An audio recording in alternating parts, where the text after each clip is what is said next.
So who, in your opinion, has got the best fictional beard? You know what? We'll sort that out at the end of the video when the beard wars continues. But first, Darwin. Whenever the name Charles Robert Darwin is mentioned in conversation, it's very likely that one of three things comes into your mind: the beagle, the book, or the beard. Curiously, in regards to the last one, the only reason Darwin grew the beard that he's now famous for is because he didn't want to be recognised. So you're saying he grew the beard so he wasn't recognised, yet every picture we see of him, he's got a beard? Yes. So that's really what he's known for now? I'm guessing the picture of Darwin behind me over one of my shoulders right now is him with a huge beard. And every image of him ever produced really is with the beard. Every cartoon drawn of him, and even today he's become like a stereotype of sorts. And when you think of the aging scientist pottering around with books, they use Darwin as the atypical example of that. The little bald head, the little hunched shoulders, the big white snowy beard, the tiny little spectacles buried deep in a weighty tome. And as weird as it's going to sound, given how popular that image is of him today, he was clean shaven almost his entire adult life. So what year did he start growing the beard? It's 1862 is the date most historical texts point to as around the time Darwin started growing his beard, which coincided with when he began to withdraw himself from public life due to the immense amount of fame his book on the origin of species brought him. And it coincided with a bout of ill health. And obviously, when you're ill, you don't really give a shit, and you let things go like grooming. And he decided he liked the beard and the fact that it obscured his face, and kept it for the rest of his life. And you know what? I've fucking been there, because you've been ill recently now. I think you're just on the tail end of it now. When you're ill, you just let something slide. So, what is the worst thing you have done when you're ill because you just cannot be arsed? When I'm really ill, even though I know I really need to, I just can't be asked to get dressed, shower, anything like that. The everyday stuff. I'd rather just sit in my dressing gown, sipping tea. But the thing is, you always feel so much worse because of it, and I have to force myself to go, because I've been there. Not being ill recently, but being hungover. I think I was horrendously hungover the other day, and I had that moment when I got my phone and I opened it up, but the battery had died. And you just get the black screen, the black mirror. Yeah. That you just look into, and I just see my face like that, and I just see my eyes are all pallow and sunken in, and my hair's all over joint, and I've got that little bit of stubble because I didn't shave all right the day before going out. I went, you need to sort your fucking life out, mate. I know it's life because I spend a lot of time at home editing. Yeah, and I just think, what is that? What is the point in putting your best clothes on? So I just put joggers on, I can't do it. A t-shirt, and I feel so slobby. I get dressed every day to sit down at my own desk in my own house doing work, because I realise if I got into that habit and someone walks in and sees how I live, they're going to call the police because they're going to think something's gone wrong. So I said it the other day when I was recording a podcast. Listen to our podcast, by the way. With Lucas, it's 3:00 in the afternoon and we were drinking. I have to get dressed up to do this, because if I was sat here in joggers and a baggy t-shirt drinking at 3 in the afternoon, talking to my computer, people would call my mum. They would, wouldn't they? 'Cause it's not you'd think my life has fallen apart. It's like that moment, the most relatable moment in any TV show on Rugrats, where Stu's up at 3 in the morning, just making pudding. It's like, oh, Stu, why are you up at 3 in the morning making pudding? Because I've lost control of my life. And it's like, oh, it's so real. No, Stu. It's 4:00 in the morning. Why on earth are you making chocolate pudding? Because I've lost control of my life. So going back to Charles Darwin. Yes, and he's he's epic neck tickler. You said he grew his beard specifically so people wouldn't recognise him. Yeah, he got so sick of, he was a very private man. He didn't enjoy the fame his book brought him, so he was really annoyed that every time he went out, people would stop him in the street and try and talk to him. And he realised that a beard, especially the kind of beard that he grew, the huge, big, bushy one that completely obscured his facial features, was very handy for disguising who he was. How effective was the beard? It was remarkably effective in terms of disguising who he was. And in 1866, Darwin was invited to a Royal Society meeting. And obviously, he was invited to those things all the time, but he rarely attended them. Like I said, because he could not be asked. He just didn't want a deal, and he was sick of talking to people. And he went, you know what? I'll go to this one. And by that time, he had grown the full, the Darwin beard he's famous for today. And the beard performed so admirably in its role of disguising who the fuck Darwin was that one of his closest friends didn't recognise him when they were stood literally feet apart. And it reminds me a lot of all those stories like when celebrities change their haircut and people just can't fucking deal with it. I think like Zooey Deschanel is a famous example where I think she went out once with an updo on like the red carpet and people didn't know who the fuck she was because she didn't have like her famous bangs. And I was like, who the fuck is this woman? So that's Zooey Deschanel. Something with my appearance that probably changed the most was I used to wear glasses all the time. I think glasses are so good at disguising your face. Like, it's the Superman tactic, isn't it? Yeah. Like people always say, oh, they make fun of Superman. Glasses won't change your appearance. And they don't realise he doesn't just change his... He doesn't just put the glasses on, he also changes his hairstyle. And I think a cool little thing they do in a lot of films with Superman is they even change which side he parts his hair to. And there is some psychological evidence out there that says people with their parting to the left... The fuck is that? Don't know. If that blows up, I'm going to be very annoyed. Is your thinking as well? Yeah, is everyone's going on? It's everybody's. Everyone's is going on. Oh my god, it's the entire office. So what were we talking about before we were so rudely interrupted by apparently just our own office beeping for some reason? I really like the idea. It's like something that subtle can just change how everybody perceives you. Because I, over the weekend, watched the film, I think it's The Hostage? No, The Fugitive. The Fugitive with Harrison Ford. And he starts the movie with a huge, big, full beard and, like, scraggly hair. And then obviously then he cuts it all off when he becomes the fugitive. He goes on the run and becomes handsome Harrison Ford. But it's like the change is just so dramatic. Yeah. And I love that they do that. And it even shows him walking past someone who's got a picture of him with the beard, and they look him in the eye. 6'1", 180, brown hair, brown eyes, beard. See anyone like that around? Every time I look in the mirror, pal. Except for the beard, of course. I think we've discussed briefly before the reason masks are often worn in robberies, and usually quite silly masks, because that's what you recall. Yeah. So the mask itself is what you focus on. It's distracting, so It you is. don't see, anyone else's characteristics. Yeah, like how tall they are, their build, their race. If you can see that, from skin tone, no, you just see the mask and the gun. Yeah. And it's really cool that that's a thing, that's how the brain works. And obviously Darwin applied that.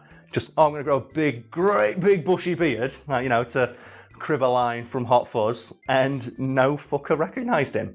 Thing is now, everyone knows about it, so it's sort of his look now. It's iconic. The beard is synonymous with Darwin, and obviously the beard gods could not allow such an immaculate and fuzzy example of the beard to go unnoticed for that long. And it's noted that the moment, cartoonists got a hold of this image of Darwin with a beard, that was it. Because obviously, a cartoonist, they like to exaggerate specific traits, and once they had that beard, they had it. They had the wrinkled forehead and the huge fucking beard. That became the enduring image of Darwin, and that is why today, that is how we picture him, despite the fact he didn't have one for his entire adult life, and in fact only grew it so people would stop fucking talking to him. And you know what? That's a big fucking mood right there. I can understand that mood though sometimes. You just want to be left alone. Yeah, I'm going to radically change my own appearance so people leave me the fuck alone. So I imagine it gets annoying when you're out drinking and we just go to a bar and you'll get recognised by at least one person. Well, it happened the other day, didn't it? And then they didn't recognise you and you were super annoyed. So is Brad with you tonight? No, but Nisha is, and the guy was not interested at all. It's like, you fucking prick. He's obviously one of those people that clicks off as soon as he hears a female voice. It's worse for me because I've now got this tattoo which is very easily recognisable. Yeah. It's like, oh no, has he got Samus on his arm just chilling? Oh no, that's definitely Khal. Okay, so as we mentioned at the beginning, we are now going to conclude the Beard Wars, which for anyone who doesn't know was something myself and Brad came up with when discussing a Marvel movie. And we noticed that a lot of Marvel characters have beards, and we thought, who would win the Marvel Beard Wars? And the Beard Wars cannot be contained to a single franchise or cinematic universe. So we're opening it up now to everybody in fiction. And we're going to do this Battle Royale style, where I suggest somebody, and then you suggest somebody, and we eventually come up with a winner. And the first thing I want to do is discount everyone in the MCU, because we've already talked about that, and everyone with magic powers. In addition to it not being fair in a straight-up fight, I don't think it's impressive that, say, Dumbledore has a huge flowing beard in a universe where they can magic everything into perfection. And that's a universe where they don't even have fucking dentists. And if they don't have dentists, they don't have barbers. And if they don't have barbers, they can use magic to make their hair look however the fuck they want. And with that in mind, what mortal fictional character are you going to throw into the ring first to start the Beard Battle Royale? I'll probably throw in Khal Drogo from Game of Thrones. Oh, so that's a strong choice. So you've got the sword fighting abilities of Khal Drogo. And the thing is he entering the ring on his horse? Because of course he fucking is. Of course, He's got to come in. You need a strong entrance. Yeah, with the Dothraki horde behind him doing the whoop, and he's going to jump off the horse into the ring. So that's a swordsman with a beard. And I think if we're going to have a swordsman with a beard, who can it be but Obi-Wan fucking Kenobi? Like General Kenobi himself has got to come in, but it's got to be Ewan McGregor Kenobi. Because you don't want old man Kenobi who barely puts up a fight against Vader and just collapses into dust. You want young General Kenobi who's doing his like crazy backflips and his lizard combos on General Grievous. Could I technically throw in Hagrid?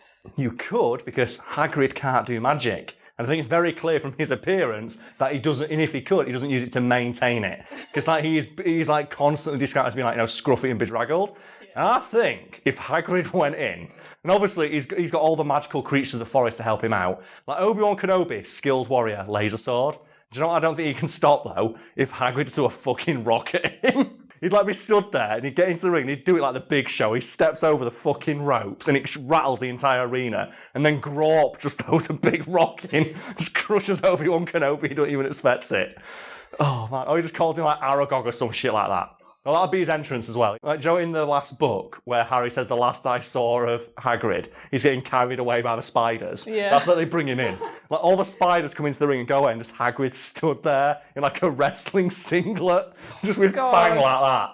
Oh, that was so fucking cool. If we're going to send someone in to beat Hagrid, we need a big man with a beard.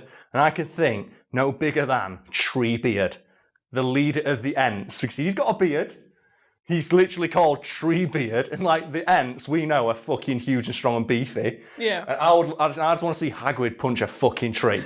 I'm gonna send in Kurt Russell.